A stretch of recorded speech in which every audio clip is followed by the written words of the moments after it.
I think that's really why they called it the Renaissance, or they called it the great old days, because there was me. I was massively wealthy, and I was pretty damn smart, and I was designing things. But when I built a factory, I didn't just build a factory. Um, I would build a factory that looked good as well as was functional. So like I believe with my sugarcane manufacturing or crushing things, I had big wooden wheels that would come together, and they would crush the sugarcane as it came through, and it went out. So when you looked at it, it looked cool as well as functional. So, you looked at it and you saw these great big wheels like coming together, crushing sugarcane. I think there was like some big wheels that would crush it at the top, or some small wheels at the bottom at the top that would crush it, and then it would get crushed smaller and smaller as it went down. The water would just drip down, and then there would be a screen or something, and then troughs or something like that. I designed this factory. I designed factories. I designed a lot of factories. And when I designed a factory, I didn't just design it to be functional. I designed it to look good as well. And some of them, there's still probably some pictures of some of my great big huge factories. I mean, I'd have these great big, like I say, wooden wheels meshing together, and they would be driven by a steam generator or a water wheel.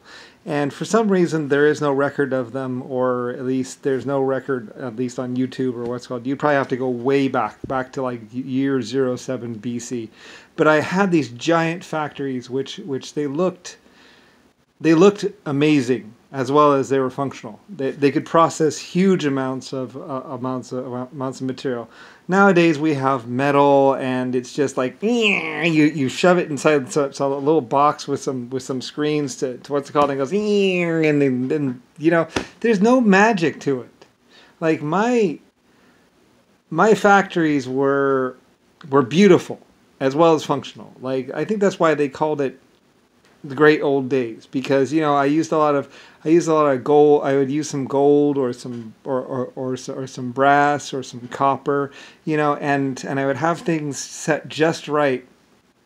So when you walked in, it looked good. I mean, they got old, of course, and they got dirty, and yet they had to wash them, and the wood rotted a little bit. And they really were maintenance hogs. I mean, they had they were maintenance hogs. It's true. I mean, they always had to be fixing them. They always had to be working on them. But I mean, I just hired a staff, and it just made the price of chocolate. I mean, we only produced. I was a world leading producer, and I just had to, I just hired a staff. And you have a huge factory, you have a huge thingy, and it produces a lot of sugar or whatever, but I mean, the modern day, they've really lost a lot. A lot of the beauty to the machines. I mean, I guess I was just that crazy eccentric guy that had more money than he knew what to do with, and I was able to do some beautiful factories, some really good, awesome looking factories where I'd employ water wheels, and the water wheel would be part of the factory, so you'd have a water wheel, and it looked cool, and then you had the factory that was functional as well as looking cool. I mean, I really tried to have these like epic factories, and because I'd only be building one of them, so and they served, I believe, for hundreds of years, or at least 50 or 80 years, until the demand got high enough that they were no longer feasible or efficient. And nowadays, the little grinder, they just go, it goes, yeah. You still see some of my Metal Gear meshes though that grind up the pulp and stuff, and but it's sad, really, it really is. It's also sad that none of my factories really. I mean, I'm sure there's pictures of them somewhere, but you'd be hard pressed to find them. Anyway, though, but yeah, I had these beautiful factories that handled sugar cane. They probably burned down or something like that, and it's a hell of a long time ago, like really long ago. It's kind of how I mean, people would talk about how much money I made or how much this or that, but it wasn't really about the money so much as I just love building. I love designing, and I designed all these wonderful factories. And I think in present day probably wants to like remove my memory or my great factories from from knowledge or record or something, because I mean I know that they were there. I mean I built them, so I had a lot of money. So I mean I know they were built. I'm pretty sure there's pictures of them too, but somebody wants to be like, oh, he didn't exist or it never happened. It's like, yeah, it did.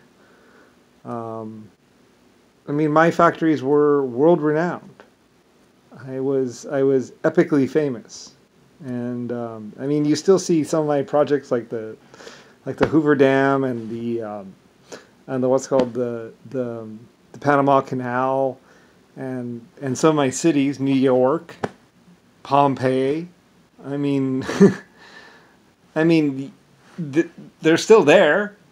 I mean, it was all part of what I was doing, what I did, and my money and stuff.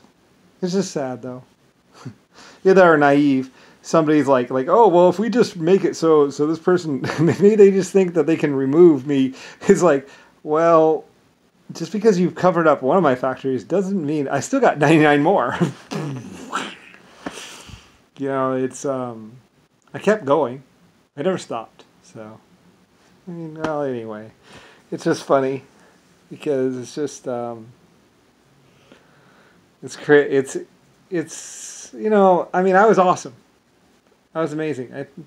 My giant towers, which it took them like probably 100 years to build them, or like 30 years to build them, and then they lasted for over 150 years until they were finally taken down. My big brick towers and my big shale towers, my big white towers, even the ones with the ivory at the top, just to say like, ha, me.